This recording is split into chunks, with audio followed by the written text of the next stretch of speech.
நேற்றைய மேட்சில் களத்தில் வெடித்த பயங்கர சண்டை, அடித்து கொண்ட வீரர்கள், மைதானத்தில் அதிர்ச்சி மரணம். சற்று முன் வெளியான முக்கிய தகவல், ஐபிஎல் போட்டிகள் மீண்டும் ஒத்திவைப்பதற்கு வாய்ப்பு.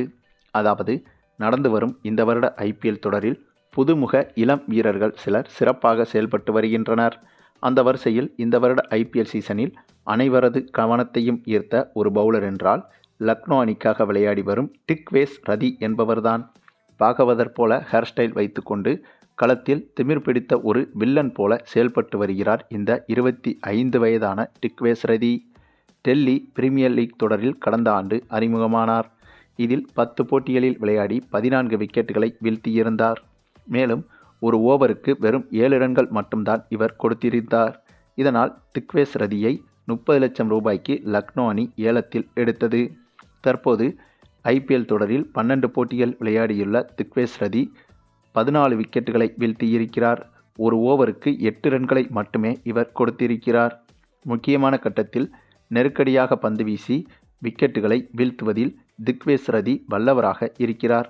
ஆனால் பேட்ஸ்மேன்களை ஆட்டமிழக்க வைத்துவிட்டு நோட்புக் செலிப்ரேஷனில் இவர் ஈடுபடுவது பெரும் சர்ச்சையாக இருக்கிறது.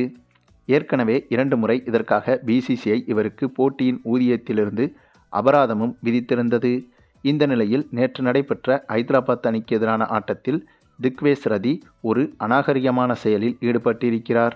அவங்க அபிஷேக் சர்மா அபாரமாக விளையாடி 18 பந்துகளில் அரை சதம் அடித்திருந்தார். தொடர்ந்து அதிரடி காட்டிய இவர் சதம் அடிப்பார் என எதிர்பார்க்கப்பட்ட நிலையில் 20 பந்துகளில் 59 ரன்கள் எடுத்திருந்த போது டிக்வேஸ் ரதியின் பந்து வீச்சில் அபிஷேக் சர்மா ஆட்டமிழந்தார். அபிஷேக் சர்மாவின் விக்கெட்டை வீழ்த்தியவுடன் இந்த டிக்வேஸ் ரதி என்பவர் கையை காண்பித்து வெளியே போ என்பது போல கத்தினார். அதனைத் தொடர்ந்து தன்னுடைய நோட்புக் செலிப்ரேஷனிலும் இவர் ஈடுபட்டார். பின்னர் அபிஷேக் சர்மாவை பார்த்து ஏதோ இவர் திட்ட, கடுப்பான அபிஷேக் சர்மா இவருடன் வாக்குவாதத்தில் ஈடுபட்டார். அப்போது டிக்வேஸ் ரதி அநாகரிகமாக செயல்பட அப்போது நடுவர்கள் இருவரையும் தடுத்து அமைதிப்படுத்தினார்கள். டிக்வேஸ் திறமை வாய்ந்த வீரராக இருந்தாலும் களத்தில் அநாகரிகமாக செயல்படுவதாக ரசிகர்களும் குற்றம் சாட்டியுள்ளனர். தற்போது டிக்வேஸுக்கு மேலும் அபராதம் விதிக்கப்படும் என எதிர்பார்க்கப்படுகிறது. இதனிடையே போட்டி முடிவடைந்தவுடன் லக்னோ அணியின் பயிற்சியாளர்களுடன் அபிஷேக் சர்மா டிக்வேஸ் ரதி குறித்து புகார் அளித்தார். அப்போது டிக்வேஸ் கூறியது என்னவென்றால், தான் என்னுடைய கொண்டாட்டத்தில் மட்டும்தான் ஈடுபட்டதாக விளக்கமளித்தார். எனினும் அபிஷேக் சர்மா அதனை ஏற்காமல் வாக்குவாதத்தில் ஈடுபட பின்னர் லக்னோ அணி துணை பயிற்சியாளர்கள் இருவரையும் சமாதானப்படுத்தி அனுப்பி வைத்தனர். அது மட்டுமில்லாமல் இந்த போட்டியில் இப்படியாக பயங்கர சண்டை களத்தில் நடந்தாலும் இந்த போட்டியில் லக்னோ அணி தோற்றுவிட்டதால் லக்னோ அணி இந்த வருட பிளே ஆஃப் வாய்ப்பை இழந்துவிட்டது.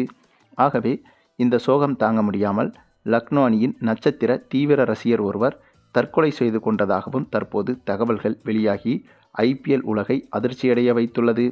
அதாவது, இந்தியா பாகிஸ்தான் போட்டிகளில் கூட இதுபோன்று ரசிகர்கள் மரணமடைவது கிடையாது.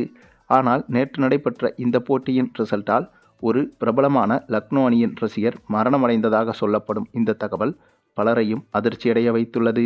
சரி, நீங்கள் சொல்லுங்கள், நேற்றைய போட்டியில் வெளியான இந்த மரண செய்தி பற்றியும் அதனைத் தொடர்ந்து இந்த இரு வீரர்கள் சண்டையிட்டு கொண்டதை பற்றியும் நீங்கள் என்ன நினைக்கிறீங்கன்னு உங்களுடைய கருத்துக்களையும் கமெண்டில் தெரிவிங்க. மேலும் இந்த வீடியோ பிடிச்சிருந்தா லைக் பண்ணுங்கள், மற்ற அனைவருக்கும் ஷேர் பண்ணுங்கள், மறக்காமல் நம்ம சேனலை சப்ஸ்கிரைப் பண்ணுங்கள்.